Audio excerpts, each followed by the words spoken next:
ITBP का एक signature line है, शौर्य, दृढ़ता और क्रमनिष्ठा, उसको आप हर जगह सार्थक कर रहे हैं। चैलेंजेस हमेशा रहे हैं, स्पेशली इतने डिफ़िकल्ट एरियाज़ में। आप जब देखते हो आपकी पेट्रोल जा रही है, अब बीच में पेट्रोल से कम्युनिकेशन कई बार टूट जाता है। हाँ जी। हम रात तक वेट करते हैं कि कहाँ गई पेट्रोल हमारी, कहाँ गई। वो बड़े डिफ़िकल्ट सिचुएशंस होती हैं। गुरु नानक जी कहते हैं कि mind is the problem and mind is the solution. If you can control the mind, you can control anything into this world. तो ऐसा है कि बात तो सही है आपकी। जी गुरु नानक देव जी ने बोला है, मन जीते जग जीत। जी, यदि आपने मन को जीत लिया, हाँ जी, समझ लो दुनिया को जीत लिया। हाँ जी, क्योंकि स्टेट ऑफ माइंड जो आपकी है, हाँ जी, वही सब कुछ है। उसी बिल्कुल। में आपको लगता है कि मैं दुखी हूँ। स्टेट ऑफ माइंड आपकी ठीक है तो आपको लगता है मैं बड़ा हैप्पी हूँ। हाँ जी, माइंड को उस समय कंट्रोल करें हर सिचुएशन में, हाँ जी। तो you can control all this situation. जब हमने आईटीबीपी के बहुत सारे ऑफिसर से भी पूछा कि आप कभी भी कोई भी चीज़, कोई मतलब टेंशन नहीं, एकदम पीसफुल और एकदम सॉलिड माइंड के साथ आप काम करते हैं, ये कैसे संभव है? माइंड में हमेशा एक झील और इच्छा शक्ति ये रहनी चाहिए, जो मैंने कोशिश की रखने की, कि मैं इतने डिफ़िकल्ट एरियाज़ में हम रहते हैं, हमारे हिमवीर रहते हैं, उनको उनकी लाइफ को मैं कैसे बढ़िया बनाऊं। As a leader, as a commander, yes yes. मेरा ये काम है उनके बेटर के लिए सोचना।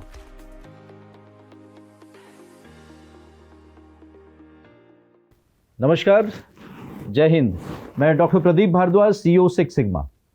आज हम नए पॉडकास्ट के साथ हाजिर हैं आपके साथ में, और एक ऐसा पॉडकास्ट जो कि अपने आप में एक यूनिक है। दिल से दिल की बात करेंगे और उनके साथ करेंगे जिन्होंने आईटीबीपी में रहते हुए पराक्रम की प्रकाष्ठा लिखी। आईटीबीपी जो कि अपने आप में सभी बॉर्डर्स पे, हमारे स्पेशली इंडो चाइना बॉर्डर के ऊपर वहाँ पर मौजूद है। 1 लाख लोगों की ये फोर्स है, और उस फोर्स के अंदर उस जुनून की परिभाषा को लिखना, उस पराक्रम की प्रकाष्ठा को प्रकाशित करना, वो हम आज जानेंगे कि किस तरीके से हमारे additional director general Jaspal Singh ji से, जो कि वेस्टर्न कमांड चंडीगढ़ के अंदर मौजूद है आईटीबीपी की, उसके अंदर अपनी सेवाएं दे रहे हैं additional director general Shri Jaspal Singh ji, जिनका सफ़र 37 साल का सफ़र एक यूनिक सफ़र है, जिन्होंने 1987 के अंदर असिस्टेंट कमांडेंट के रूप में अपनी सेवाएं चालू करी और आज एडिशनल डायरेक्टर जनरल आईटीबीपी के बने, जो कि एक कह सकते हैं सबसे अलग बात, सबसे अलग पहचान। क्योंकि एडिशनल डायरेक्टर जनरल बनना ज़्यादातर आईपीएस लोगों के भाग्य में होता है, और नॉन आईपीएस रहते हुए ये पहली ऐसी शख्सियत हैं, मैं कह सकता हूँ थर्ड ऐसी शख्सियत हैं जिन्होंने अपना ये मुकाम हासिल किया। आज हम उनसे बात करेंगे, बिल्कुल खुल के, दिल से दिल की बात। सुनते रहिए, लाइक करते रहिए और कमेंट करते रहिए। सर, आपका स्वागत है, और थैंक यू। हम आपसे जानना चाहते हैं कि आपने 1987 के अंदर सर असिस्टेंट कमांडेंट के रूप में अपनी सेवाएं चालू की आईटीबीपी में। 37 साल का सफ़र छोटा सफ़र नहीं होता, बहुत बड़ा सफ़र है, और इस सफ़र में आपको अनेकों ऐसे एक्सपीरियंस हुए, तजुर्बे हुए, कि आपने अपने आप में एक ऐसी शख्सियत उभर करके निकले कि आज आप एडिशनल डायरेक्टर जनरल बने, वो भी देश की इतनी बड़ी फोर्स के अंदर। आईटीबीपी जो कि लगभग 1 लाख लोगों को अलग अलग यहाँ पर इसमें सेवाएं दे रहे हैं। सर, ये सफ़र किस तरीके से, कैसा रहा सफ़र? डॉक्टर प्रदीप, मैंने 1 दिसंबर 1987 में आईटीबीपी ज्वाइन किया था जी। सीधा स्टूडेंट थे हम लोग, यूनिवर्सिटी से सीधा आईटीबीपी में पहुँचे, और सचमुच बड़ा यूनिक सफ़र रहा है। जी जी। और इस सफ़र के दौरान ना सिर्फ आईटीबीपी की ग्रोथ हुई काफ़ी सारी, बल्कि साथ में हमारी भी पूरी ग्रोथ हुई, कैरेक्टर की और पूरी पर्सनालिटी की ग्रोथ हमारी भी आईटीबीपी ने की है जी। और काफ़ी लंबा सफ़र रहा है और बड़ा इंटरेस्टिंग रहा है, बहुत और बड़ा फुल ऑफ चैलेंजेस रहा है। बहुत बढ़िया सर। राइट सर, आईटीबीपी को हिमवीर बोला जाता है। हाँ जी। और जब बात हिमवीर की करते हैं, तो किस तरीके से हिमवीर की आप इस परिभाषा को आप फर्दर हम आपसे जानना चाहते हैं, कैसे आप इसको एलैबोरेट कर सकते हैं सर? हिमवीर जैसे हिम मीन्स बर्फानी वीर बोल सकते हैं, बर्फानी बहादुर वीर जी। इसलिए बोलते हैं क्योंकि हमारा जो कार्यस्थल है कर्म भूमि है हमारी, वो माउंटेन्स हैं, हाई एल्टीट्यूड माउंटेन्स हैं, हाँ जी जिसमें we work in extreme cold climate, जी। जहाँ टेम्परेचर -40 तक चले जाता है।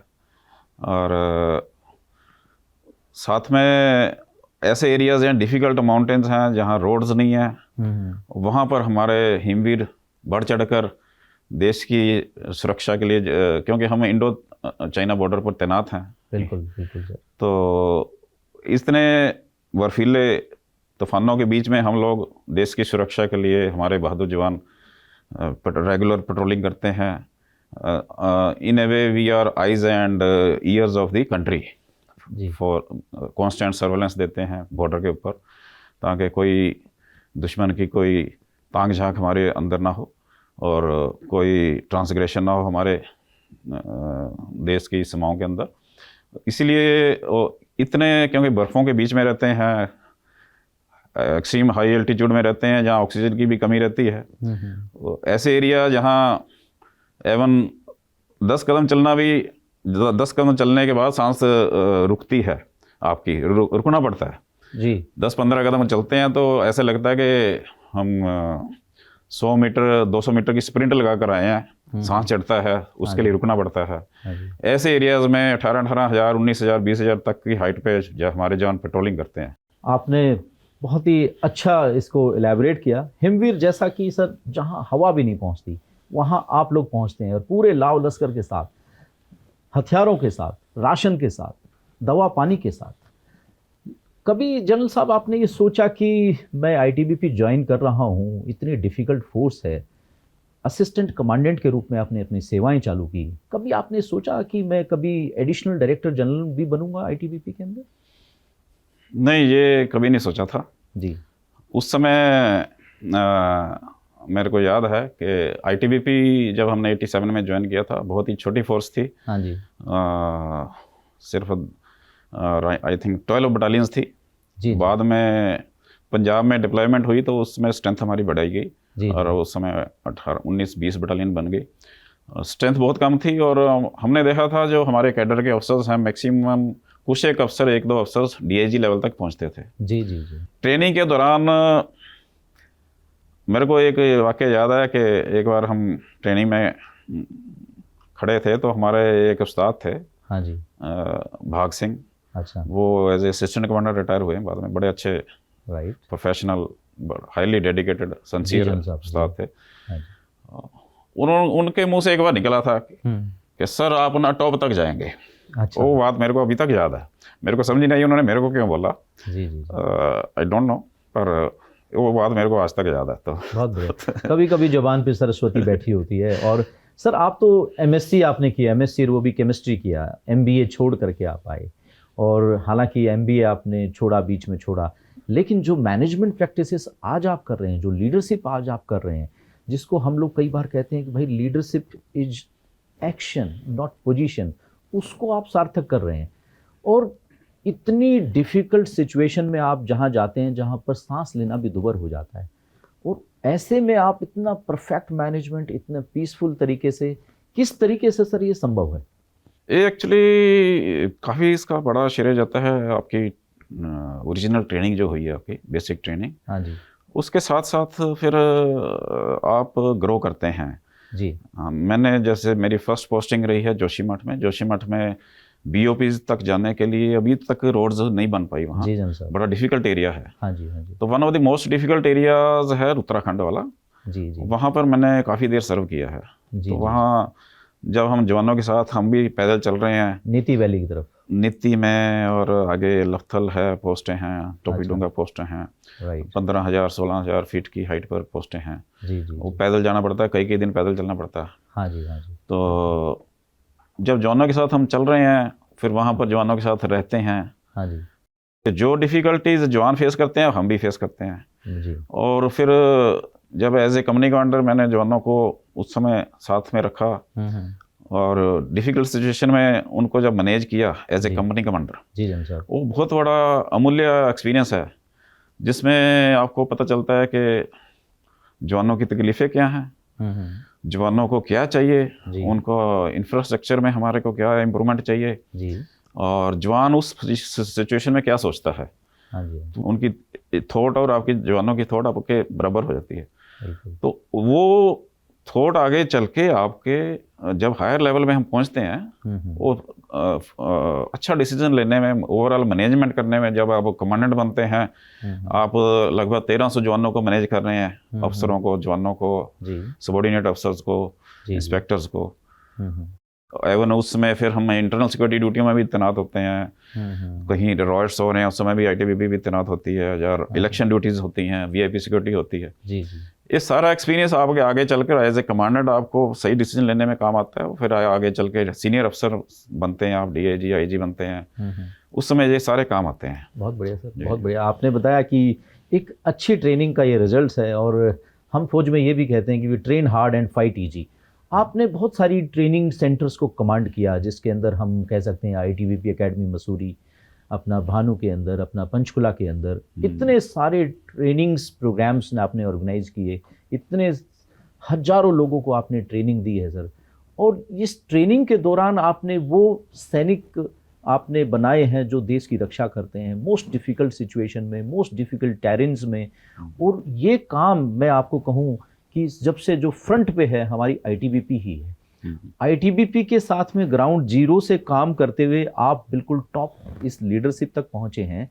तो इस लीडरशिप के पीछे जनरल साहब मैं जानना चाहता हूं कि क्या चीज़ आपको मोटिवेट कर रही थी कि मुझे यहाँ तक पहुँचना है और मुझे ये करके दिखाना है, और मुझे अपने लोगों को इतना अच्छा ट्रेनिंग देनी है कि वो कहीं मार ना खाएं, इतने लोगों को ऐसा वेल इक्विप्ड बनाना है, वेल ट्रेंड बनाना है कि वो देश में पराक्रम की प्रकाष्ठा लिखें। कैसे?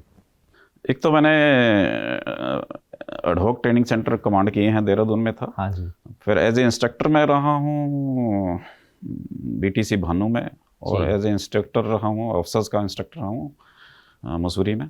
हाँ जी। फिर एज ए डीआईजी मैंने कमांड किया है सेंट्रल ट्रेनिंग कॉलेज जी। और हमारा जो बैच था काफ़ी सालों के बाद एक यंग बैच आईटीबीपी में सिलेक्ट हुआ था। हाँ जी। उससे पहले 8-10 साल पहले एक बैच आया था। हाँ।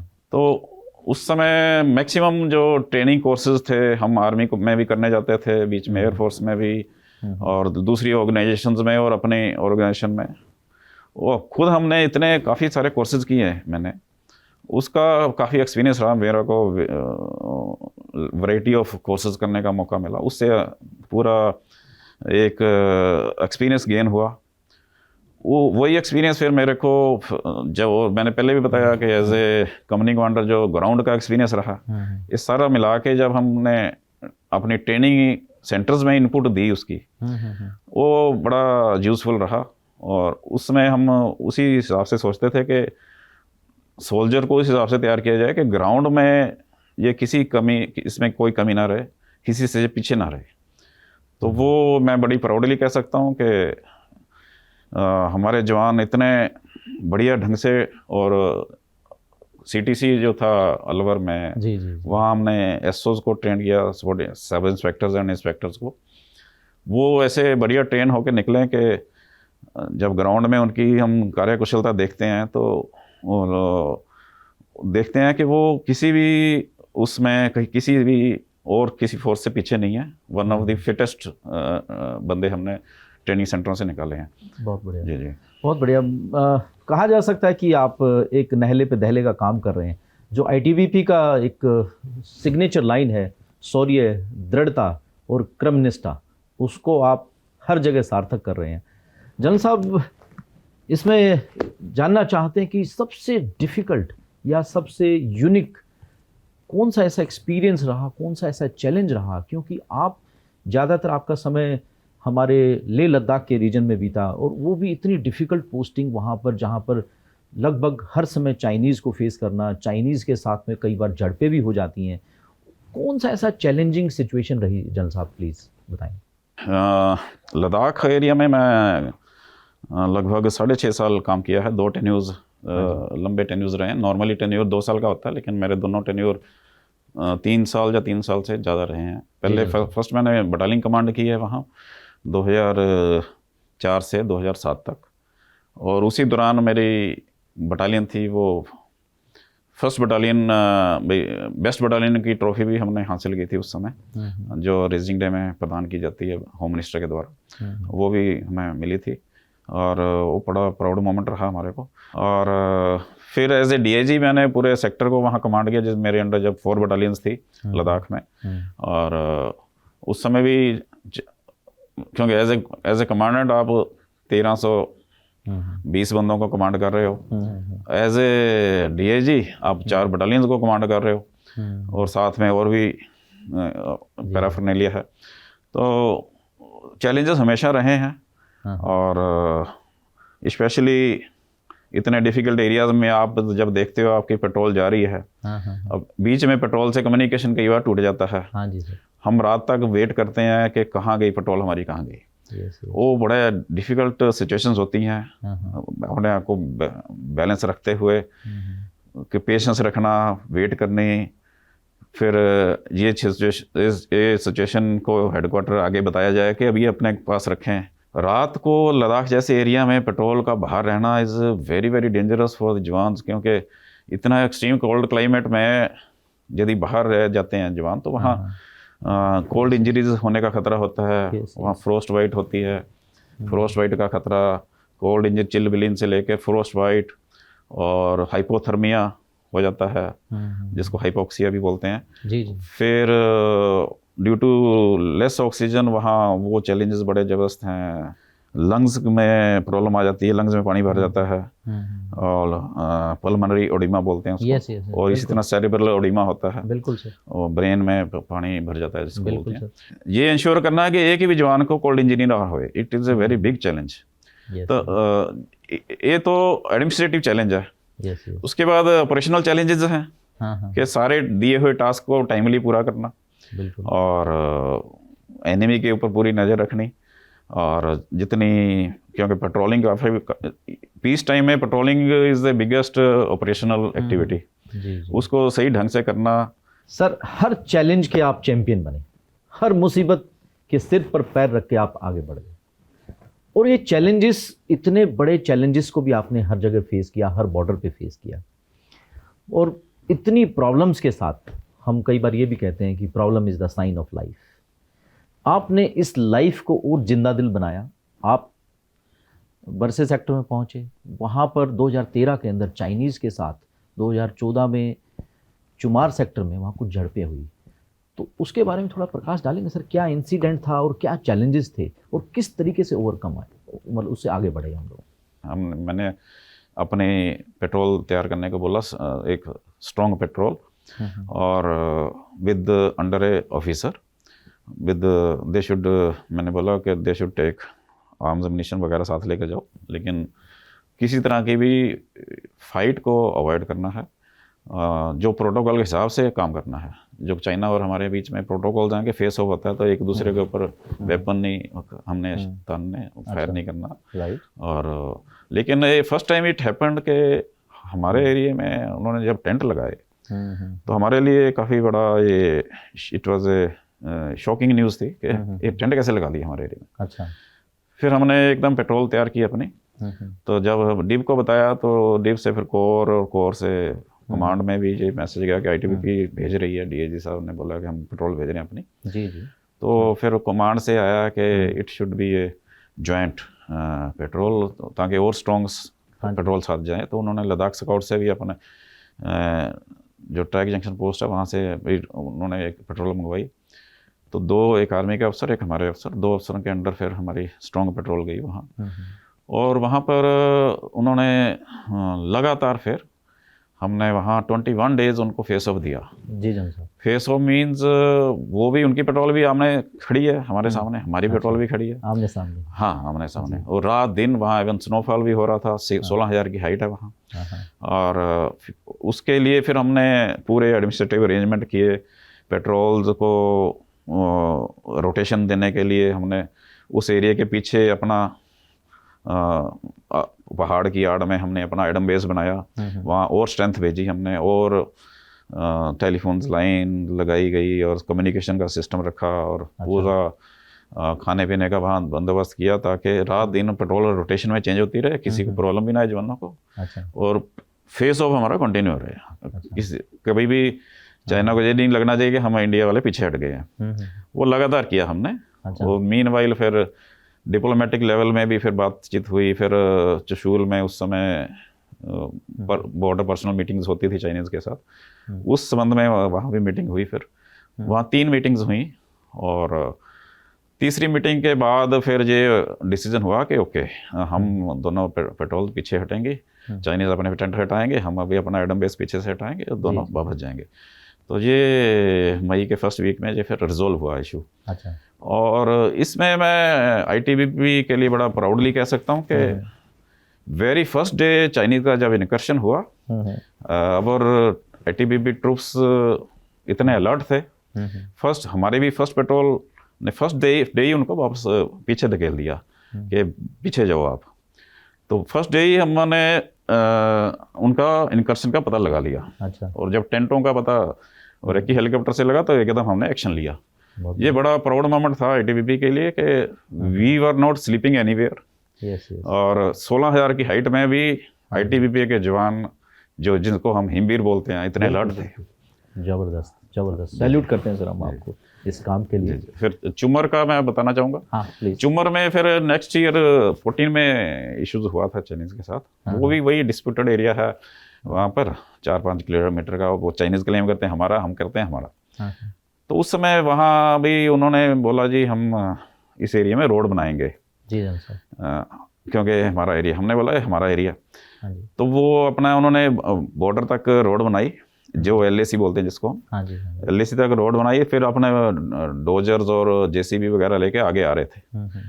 तो उस समय हमारे जो हिमवीर थे, जवान थे आईटीबीपी के, वो उनकी डोजर के आगे लेट गए।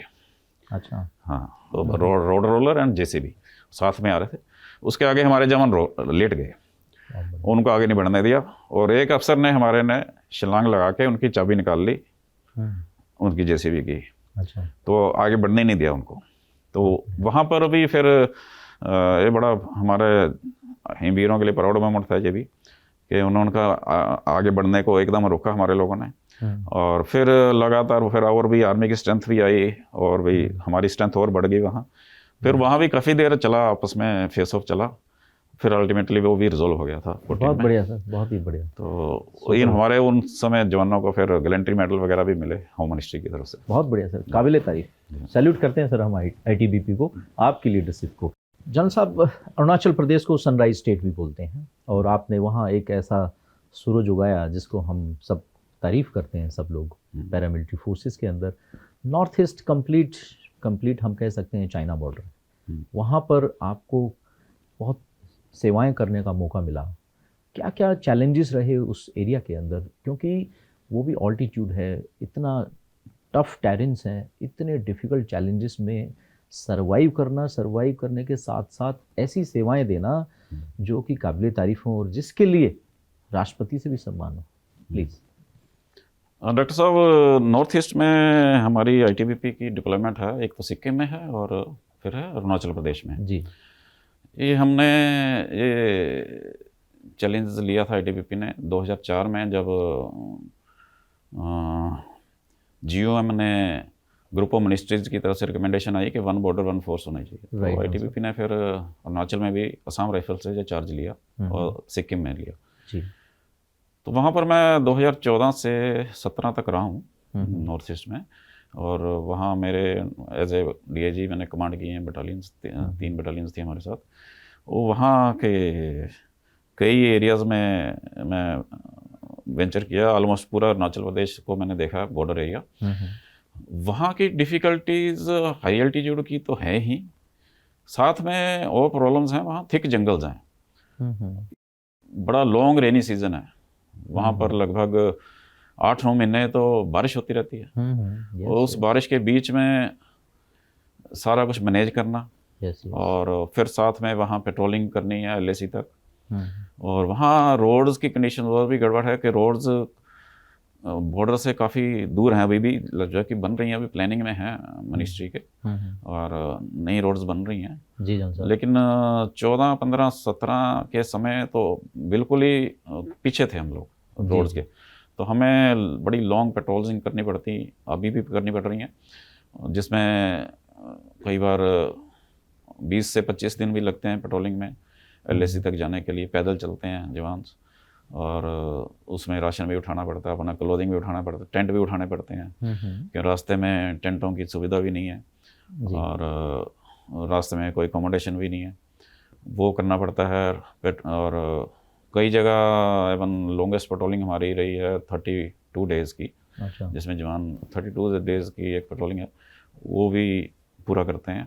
जी जी। और वहाँ बड़ा इंटायरली यूनिक चैलेंज है, जी, जी। वो है जंगल के बीच में एनिमल्स, इंसेक्ट्स, जो सांप वगैरह होते हैं वो हैं, जो लीचेस होती हैं, जोक्स होती हैं, ओहो।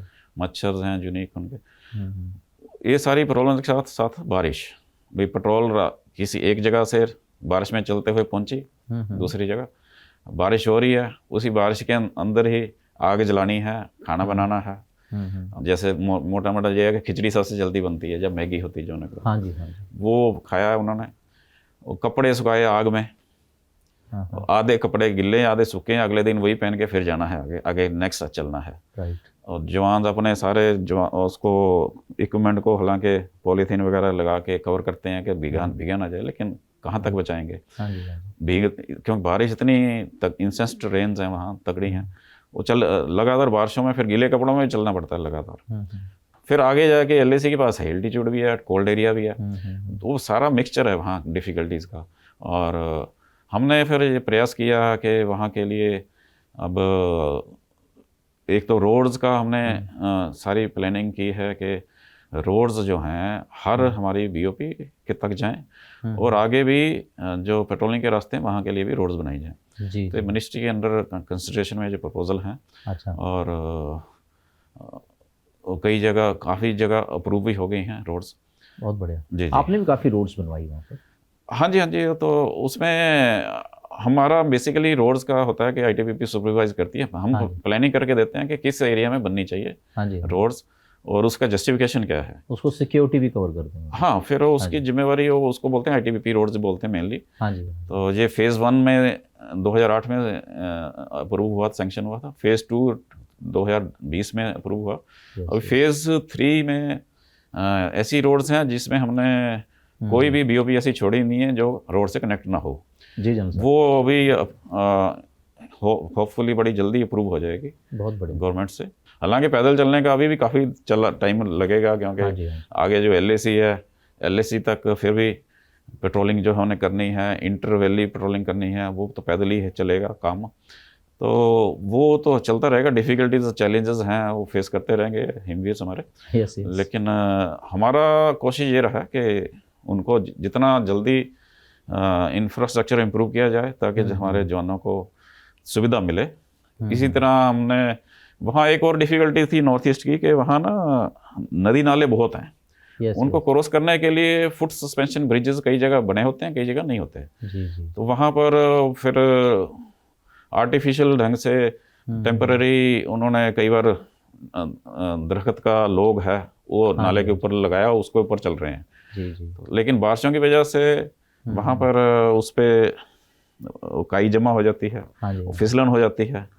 उसमें पूरे हमारे पेट्रोल वाले जब उससे गुजर रहे हैं, हालांकि रस्सा भी बांधा होता है क्रॉस करने के समय, पर नीचे इतना हाई फ्लो तेज फ्लो वाले नाले चलते हैं, कई बार किसी का पैर फिसल के उसमें गिर गया तो वो बंदा ही गायब हो जाता है, मिस हो जाता है, इतना तेज पानी है वहाँ। तो वहाँ पर ये जब प्रपोजल मिनिस्ट्री को भेजा तो मिनिस्ट्री ने अभी अप्रूव किया कि आप अपने लेवल में आईटीबी खुद कंस्ट्रक्ट कर ले फुट सस्पेंशन ब्रिजेस। इसके साथ ही जो मैंने डिफ़िकल्टी बताई थी पेट्रोलिंग में, जब जवान चलते हैं रात को गीले कपड़ों में खाना खाते हैं, उसी में सोते हैं, फिर जाते हैं, तो उसके लिए भी आईटीबीपी ने जो प्रपोजल मिनिस्ट्री को भेजा वो भी अप्रूव हो गया कि पेट्रोलिंग हट्स बनाई जाएंगी जगह जगह रात को रहने के लिए। तो नॉर्थ ईस्ट का मैं और भी बताना चाहूँगा कि वहाँ ना जंगल की वेजिटेशन की ग्रोथ इतनी फास्ट है, बड़ी तेज ग्रोथ होती है। तो जिस रास्ते में आप चले हो वो कुछ विद इन फ्यू डेज वो रास्ता ग्रोथ से कवर हो जाएगा। भाई आप रास्ता बनाकर चलते हो, हाँ हाँ हाँ। तो हमारे जवान क्या करते हैं, हाथ में वो साथ में लोकल्स भी होते हैं, साथ में पोर्टर्स, वो हाथ में बड़ा सा दा होता है जिसको दा बोलते हैं, काटते हैं, जंगल काटते काटते आगे चलते हैं। हाँ जी। और उसमें प्रॉपर रास्ता ऐसा नहीं कि कोई पगडंडी बनी उसके ऊपर चल रहे हाँ हैं, जी। वो पगडंडी वगैरह सारी गायब हो जाती है ना फास्ट ग्रोथ की वजह से। जी जी जी। तो उसमें कई बार मिसिंग भी हो जाती हैं पेट्रोल्स, वो अलग चैलेंज है वहाँ पर। तो कई बार वेदर की वजह से कम्युनिकेशन नहीं होता था, लेकिन फिर अल्टीमेटली मैंने देखा कि सो फार सो गुड, आईटीबीपी के ट्रूप्स के ऊपर भगवान का बड़ा अच्छा हाथ रहा है। जी जी जी। तो वो सक्सेसफुल रहे हमेशा ऐसे एरियाज़ में। और एक एरियाज़ में मैं पेट्रोलिंग में जवानों के साथ गया था, तो वो उसको मैंने देखा, उसको मैंने बोला कि ये एरिया कैसा है, जिसमें मैं चलता हुआ कुछ किलोमीटर चला तो कई बार बीच में गिरा, फिसल के गिरा। राइट। मैंने उस एरिया को कंपेयर किया दूसरी पोस्ट के साथ। कहता जी ये तो बड़ा हमारे हिसाब से ये हाईवे है जिसमें मैं चल रहा था। हालांकि ओके। इतना डिफिकल्ट था, मैंने कई बार प्लांट्स को पकड़ के, जड़ों को पकड़ के चलना पड़ रहा था। हाँ हाँ हाँ। तो इतना डिफिकल्ट एरियाज़ है वहाँ पर। बहुत बढ़िया सर। देश सेवा सबसे बड़ी सेवा होती है। आईटीबीपी इंडियन आर्मी के साथ कंधे से कंधा मिला करके काम करती है। कई जगह ऐसा होता है कि जहाँ पर एक दूसरे के पूरक होते हैं, कहीं आईटीबीपी आर्मी को हेल्प कर रही होती है, कहीं आर्मी आईटीबीपी को हेल्प कर रही होती है, क्योंकि मोस्टली आप बॉर्डर्स में हैं। तो ऐसा कोई वाकया हो, ऐसा कोई इंसिडेंट हो जो कि इंडियन आर्मी के साथ में आईटीबीपी का या आपके एक्सपीरियंस के दौरान ऐसा रहा हो, प्लीज़ आप अगर शेयर करेंगे तो बहुत अच्छा लगेगा। ग्राउंड में बड़ा अच्छा कोऑर्डिनेशन है हमारा और एक दूसरे की काफ़ी हेल्प करते हैं जी। कई बार जॉइंट पेट्रोल्स होती हैं हमारी आर्मी के साथ, जॉइंट हाँ पेट्रोल जी। में चलते हैं हम लोग। जी जी जी। उसमें किसी भी एक जवान का कोई इंजरी हो गई, कोई हाँ जी। पैर में प्रॉब्लम आ गई, तो एक दूसरे को उठाकर चलते हैं साथ में। आर्मी के जवान को हम उठाते हैं, जब हमारे जवान को आर्मी भी उठाकर चलती है। जी जी। एक वाकया मेरे समय हुआ था कि हम्म। एक पंजाब रेजिमेंट का जवान था, नदी में फिसल के गिर गया। अच्छा। और अरुणाचल में ही? अरुणाचल में। हाँ जी। उसको फिर पूरी पेट्रोल हमारी रुकी वहाँ, उसको ढूंढा गया, सर्च की गई और लगभग दूसरे या तीसरे दिन दूसरे दिन हमारे को लगभग मोर देन आफ्टर 24 आवर्स उसकी डेड बॉडी मिली। और फिर डेड बॉडी को उठा के हमारे जवान पूरे पीछे बेस तक लेकर आए, उसकी बॉडी को फिर आर्मी के हैंड ओवर किया। उसके बाद फिर पेट्रोल रिज्यूम की गई।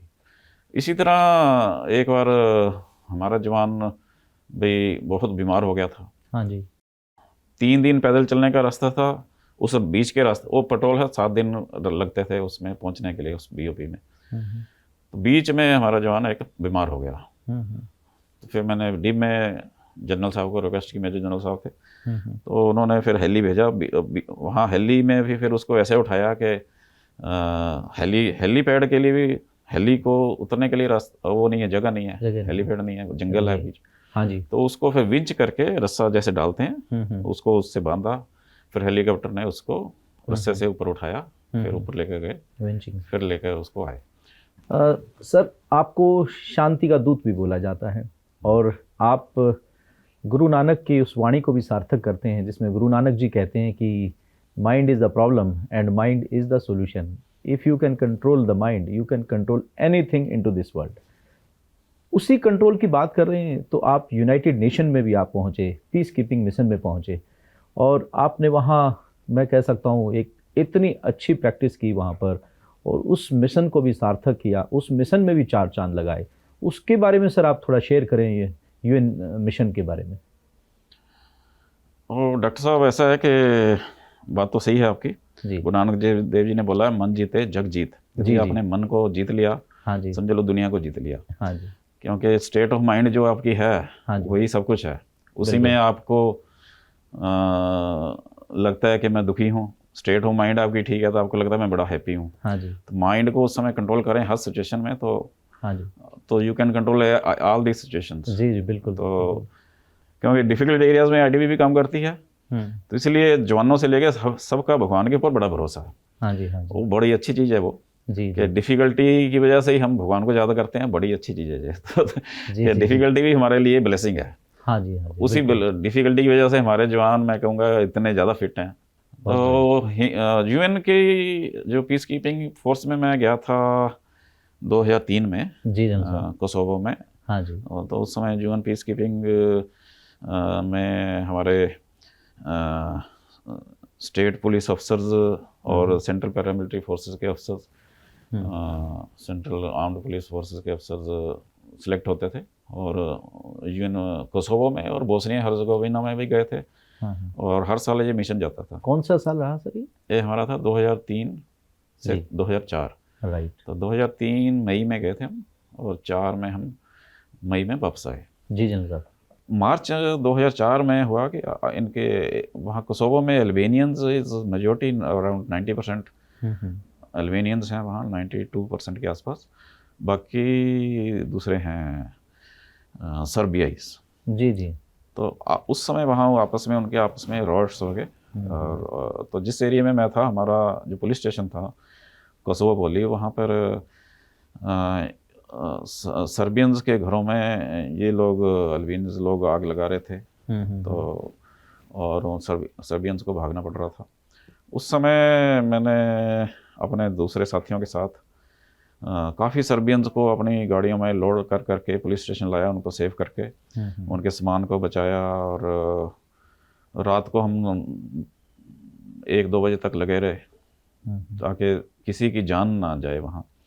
वो हमने किया था। और साथ में उसी एरियाज़ में हमारे काफ़ी अफसर्स के घर थे, जो हमारे पुलिस अफसर्स थे इंडिया के, उनके भी घर थे उस एरिया में। उनको भी, उनकी फैमिलियों को भी वहाँ से निकाला उस समय। बहुत बढ़िया सर, ग्रेट, एक्सलेंट सर। ये आपको national experience, international experience, border पे आप देश को मजबूत कर रहे।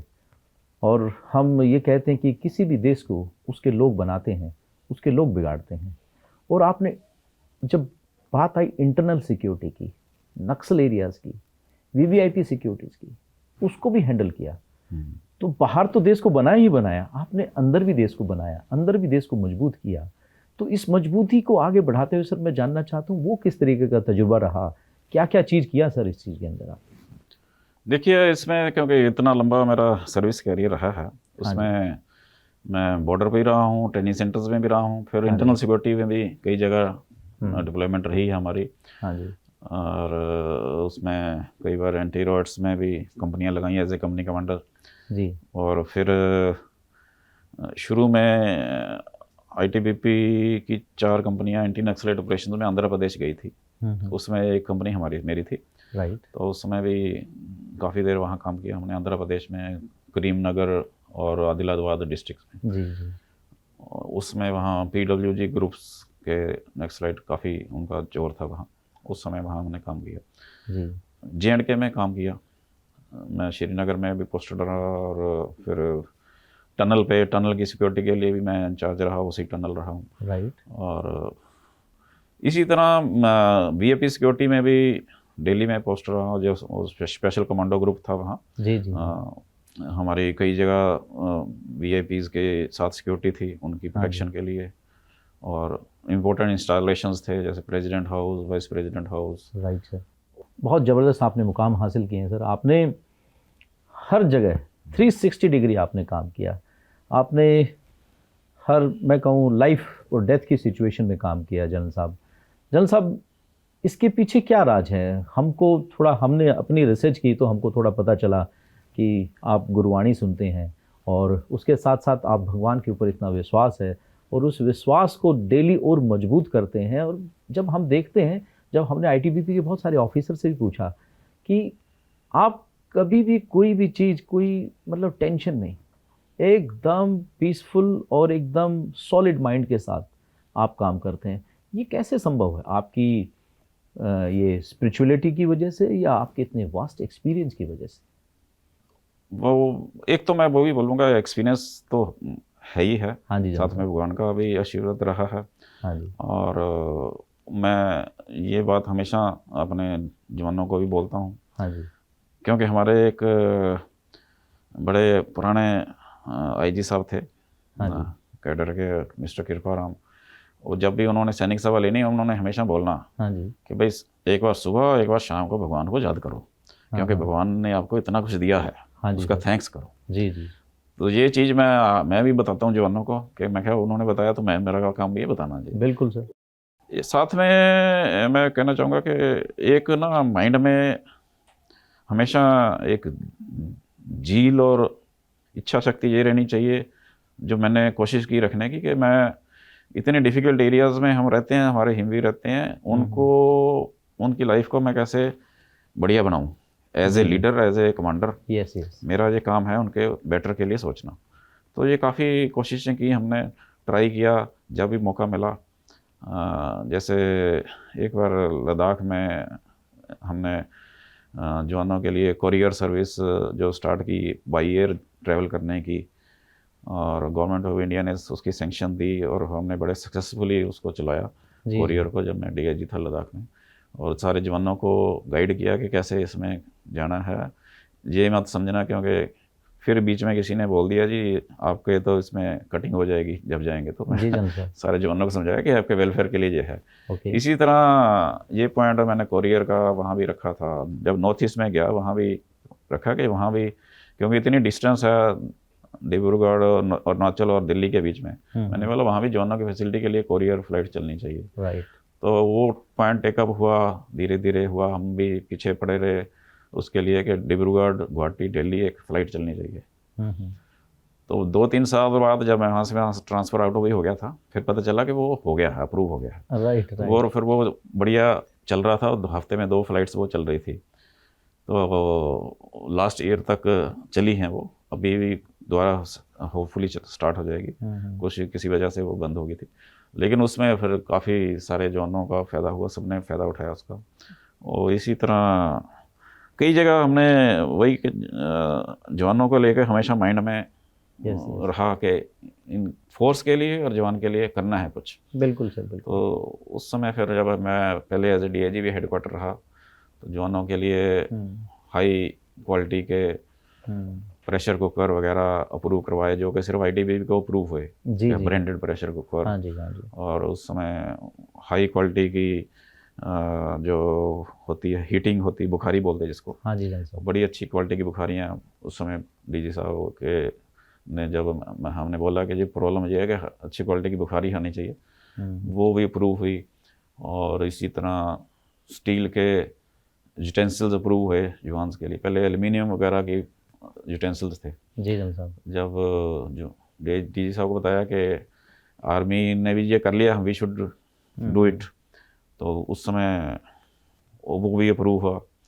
और इसी तरह एक अच्छी क्लोथिंग थी जो जिसको पहले CHN क्लोथिंग बोलते थे, बाद में इसको स्पेशल क्लोथिंग बोलते थे। जी साहब। उसके उसके लिए बड़ी मैंने DIG as a provisioning branch में रहते हुए मैंने काफ़ी भाग दौड़ की, और आर्मी से पूरा उनका स्पेसिफिकेशन लेके बड़ी तरह मैनेज करके, क्योंकि आर्मी ने तो पूरा एक सर्वे करवाया था अपने एरियाज़ का। जी जी जी। उसके बेस पे उन्होंने स्पेशल क्लोथिंग ऑथोराइज कराई थी। हमने वो पूरी उनकी किताब की स्टडी करके उसके बेस पे हमने टेकअप किया मैटर। सुपर सर, बहुत बढ़िया सर।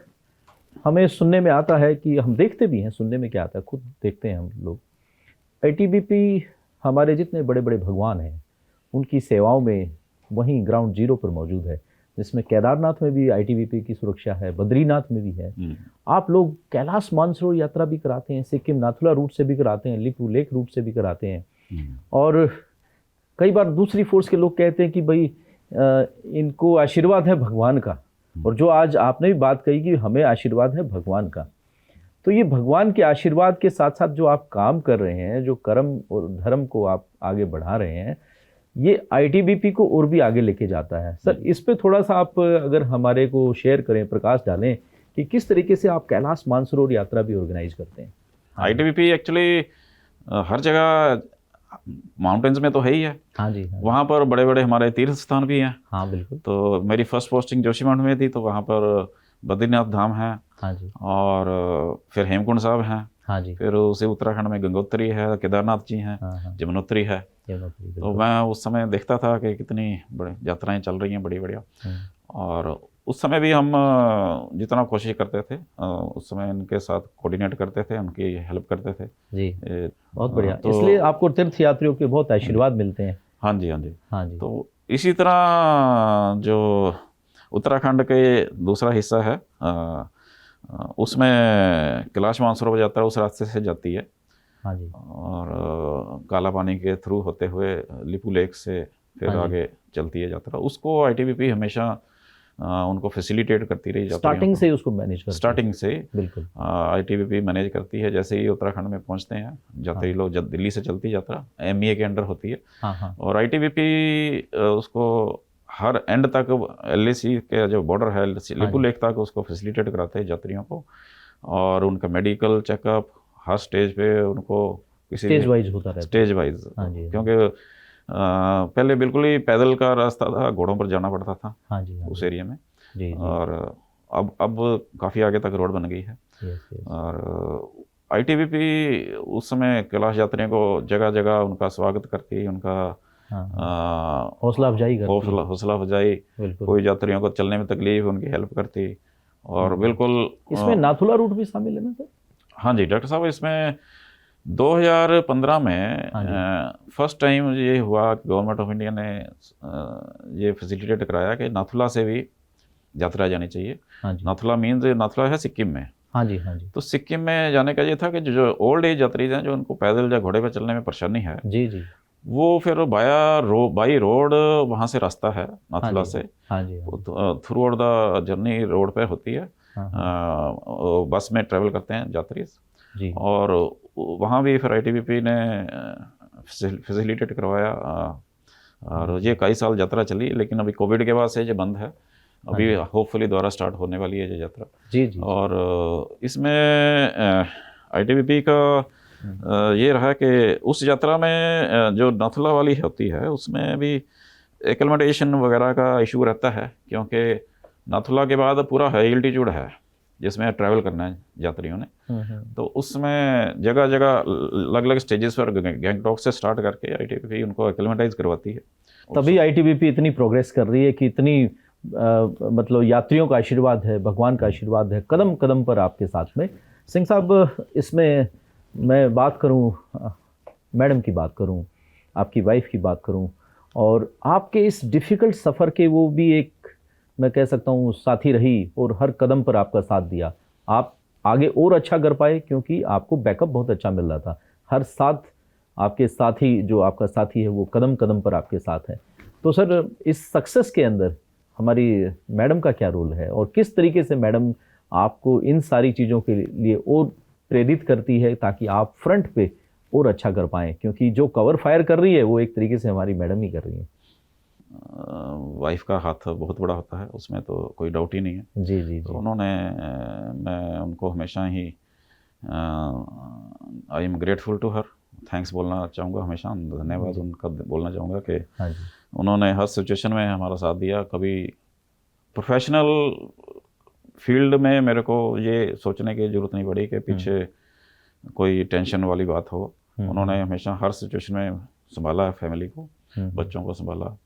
और कई बार हम बॉर्डर पर तैनात थे, फैमिली पीछे थी, तो उन्होंने उस सिचुएशन में पूरा कभी टेंशन नहीं की कि ना ही, हमेशा उन्होंने बोला कि हाँ हम संभाल रहे हैं बच्चों को। जी जी। तो कितने साल हो गए सर आपकी शादी को? शादी हुई थी 1993 में। और ये आपकी लव मैरिज हुई सर, अरेंज मैरिज हुई? उस समय तो अरेंज ज़्यादा होती थी तो अच्छा। तो it was arrange marriage. Family पहले से जानते थे एक दूसरे को हम। अब मैं जानना चाहता हूँ कि जब हमारी ये आईटीबीपी की जब सेवाएं, जब आप सेवानिवृत्त होंगे, रिटायर होंगे, तो आपका क्या प्लान्स हैं? क्योंकि इतना हाई ऑल्टीट्यूड में एक्सपीरियंस रहा, इतना इंटरनल, एक्सटर्नल, नेशनल, इंटरनेशनल, तो आपके क्या प्लान्स हैं आफ्टर रिटायरमेंट जन साहब? मेरी कोशिश रहेगी कि जितना मेरा वास्ट एक्सपीरियंस है, हाँ जी, specially in high altitude and mountains में, किसी भी संस्था को, किसी भी ऑर्गेनाइजेशन को मेरा एक्सपीरियंस की ज़रूरत पड़ेगी। I am very willing to contribute. जी जी। ये जोश, जज्बा और जुनून आपका ऐसे ही बना रहे जनरल साहब। और जनरल साहब, इस जोश, जुनून, जज्बे को आप बनाए रखते हैं, तो इसके साथ साथ आपकी कुछ हॉबीज़ भी ज़रूर रहती होंगी। आप खाली समय में किस तरीके से अपना टाइम स्पेंड करते हैं, या क्या हॉबीज़ हैं आपकी, प्लीज़ शेयर करें।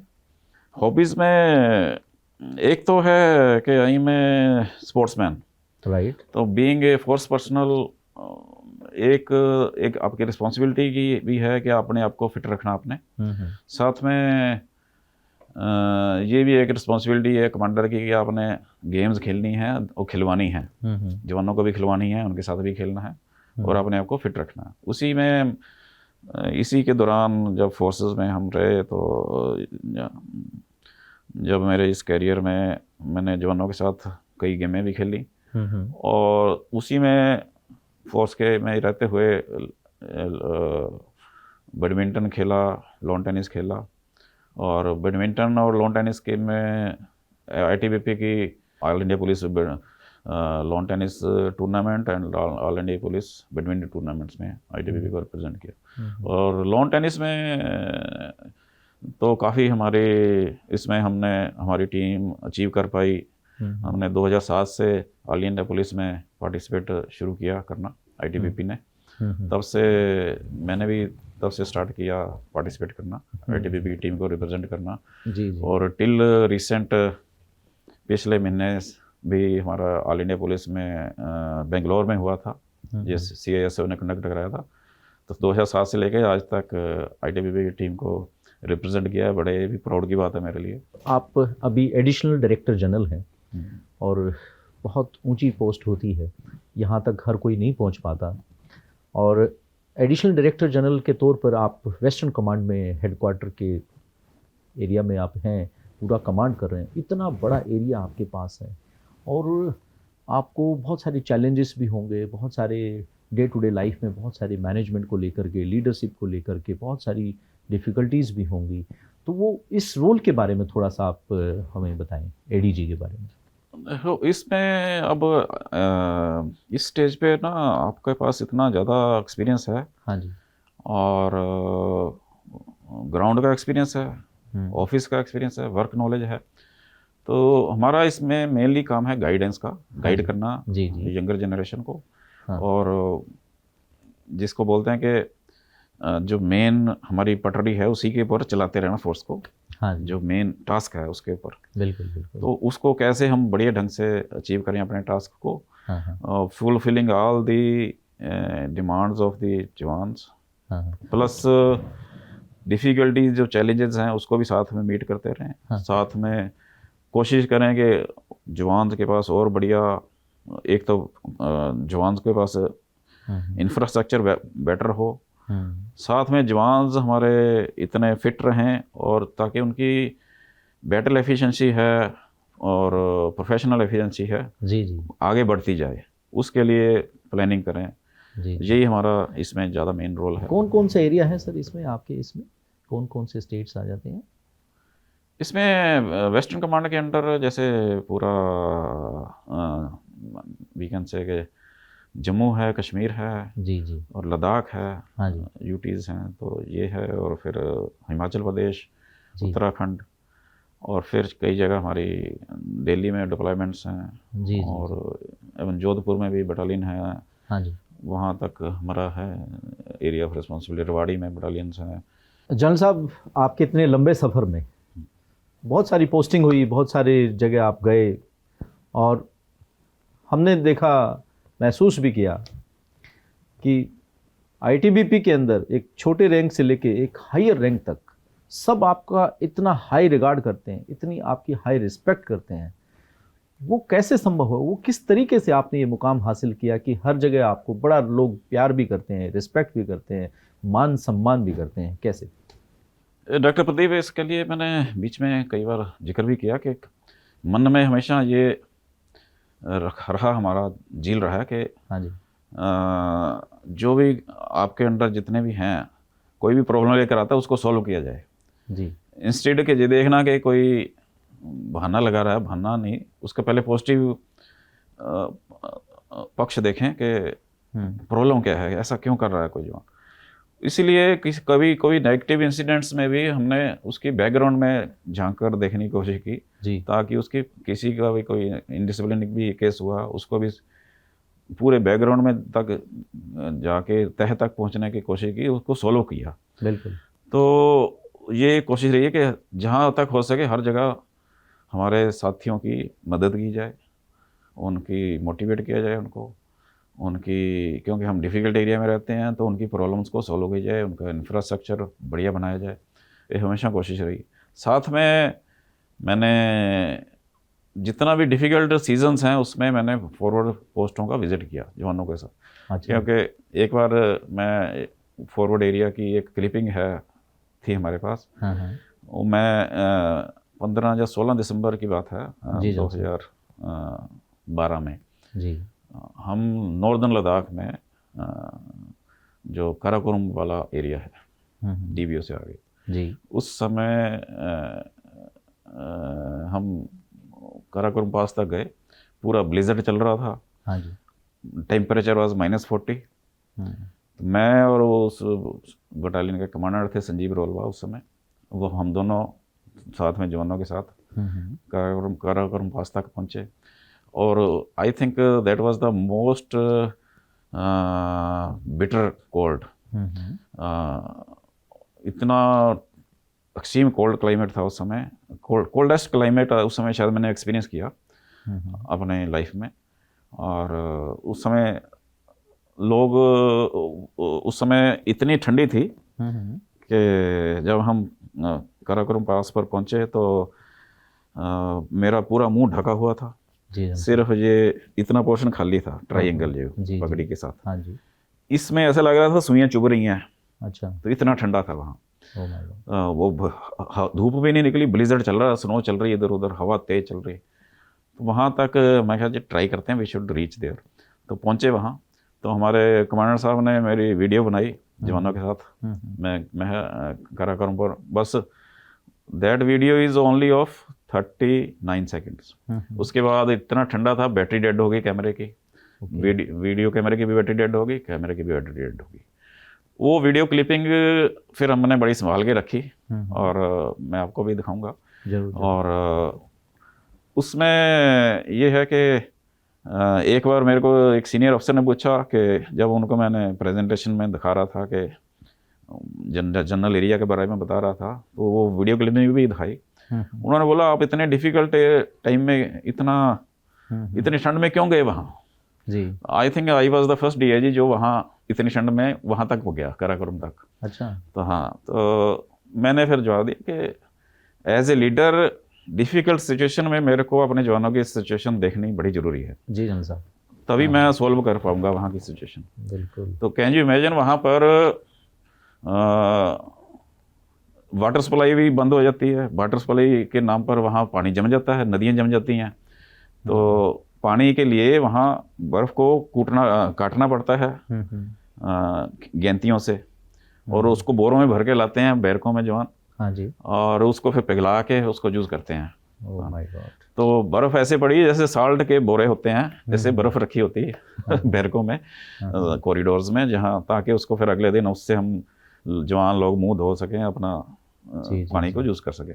तो इतने कोल्ड एरियाज़ में आप जब on ground as a commander जाओगे, एज ए लीडर आपका जाना बड़ा ज़रूरी, तभी डिफ़िकल्ट सिचुएशन को, उनकी डिफ़िकल्टीज़ को आप सॉल्व कर पाओगे। ये बड़ा ज़रूरी है, कमांडरों को डिफ़िकल्ट टाइम में जाना चाहिए वहाँ। ये हौसला अफजाई तो है ही है, और उसके साथ साथ जो आप उनकी ग्राउंड पे जो प्रॉब्लम को समझ सकते हैं, और उनके साथ साथ आपने जो प्रॉब्लम सॉल्विंग आपने एटीट्यूड बनाया, वो आज आपका पैशन है, कंपैशन है, मैं कह सकता हूँ आपका फैशन भी है। तभी लोग आपके पास आते हैं, आपको इतना रिगार्ड करते हैं, रिस्पेक्ट करते हैं। और उसके साथ साथ जनरल साहब, हमने ये भी महसूस किया कि आपका जो बिहेवियर है वो इतना अच्छा बिहेवियर होता है, इतना केयरिंग बिहेवियर होता है कि आप दोनों पक्ष की सुनते हैं और आप प्रॉब्लम को सॉल्व करते हैं। जनरल साहब, इस हमारे प्रोग्राम को कोने कोने से हमारे मिलिट्री, पैरामिलिट्री फोर्सेस के लोग देख रहे हैं, और आपसे इतना कुछ सीखा जा सकता है, इतने लाइफ लर्निंग लेसन्स हैं जो कि मैं भी कहूँ कि आज आपसे इंटरेक्शन के दौरान मैंने भी सीखे हैं, पहली बार मैंने भी सुने हैं।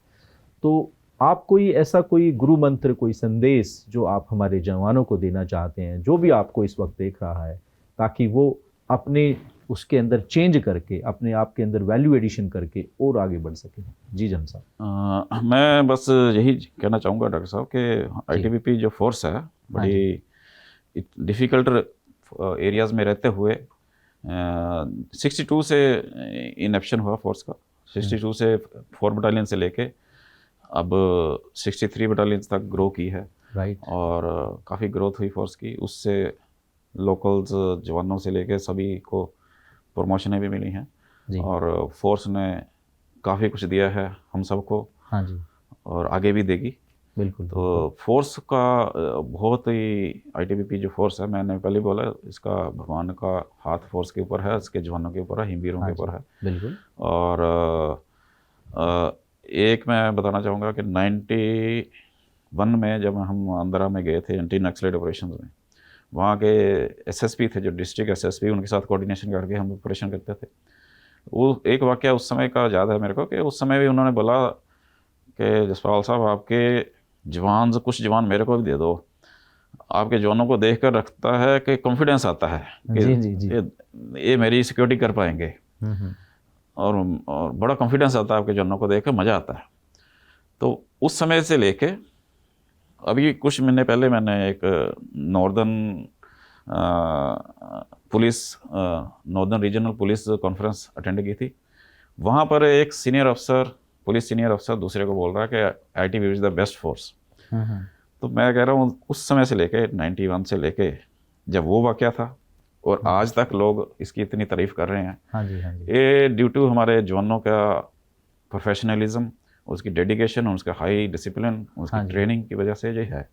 और मेरा एक तो ये मैसेज है कि नई जो जनरेशंस हैं, होपफुली इस हमारी ट्रेडिशन को आगे मेंटेन करके चलें ताकि आईटीबीपी का नाम हमेशा ऊपर रहे और आईटीबीपी के नाम को चार चांद लगे रहें और it remain the best force of the ITBP. अभी मैं जैसे बता रहा था, मैं लॉन टेनिस में गया था लास्ट मंथ। वहाँ काफ़ी लोगों से मेरे को सुनने को मिला कि आप इतनी एज में खेल रहे हैं, इटसेल्फ बड़ा तगड़ा मोटिवेशन है, आप कैसे खेल रहे हैं जी। मैंने बोला तो नॉर्मल है हमारे लिए। तो कितनी एज है जनरल साहब? मैं 23 दिसंबर को 60 का हो जाऊंगा। तो जी जी जी जी जी, तो और 31 अभी को भी आपका वो खेलना उसी तरीके से जारी है? हाँ जी, हाँ जी। तो मैं ये कह रहा हूँ कि खेलने का मतलब है मेरा कि अपने आप को फिट रखना। तो हर हिमवीर को ही अपने आप को फिट रखना उसकी रिस्पॉन्सिबिलिटी है। फिट रखते हुए अपनी एफिशिएंसी, प्रोफेशनल एफिशिएंसी और बैटल एफिशिएंसी को और आगे बढ़ाते रहें और ताकि देश को आने वाले, फोर्स के सामने आने वाले कोई चैलेंजेस हो, देश के सामने आने वाले चैलेंजेस हो, उसका हम डट कर मुकाबला कर पाएँ। जैसे कि हमारा मोटो है, शौर्य, दृढ़ता, कर्मनिष्ठा। बिल्कुल बिल्कुल, बहुत बढ़िया। जनरल साहब आपका बहुत बहुत धन्यवाद और हम लोग अप्रिशिएट करते हैं आपको। और इसी तरीके से आपको जो भी दुनिया भर के अवार्ड, मान सम्मान मिले हैं, मेडल्स मिले हैं, राष्ट्रपति द्वारा आपको सम्मानित किया गया है, वो और भी मिले आपको। और हमारी दुआएं हैं जैसे कि आपके रग रग में, पग पग में आईटीबीपी है और आईटीबीपी के अंदर आप वैल्यू एडिशन जो आपने की है, जोश जुनून ताकत जो आपने भरी है, वो ऐसे ही दिन दोगुनी रात चौगुनी उन्नति करते रहें। बहुत बहुत धन्यवाद। Thank you very much general साहब। Thank you doctor Pradeep. Thank you so much.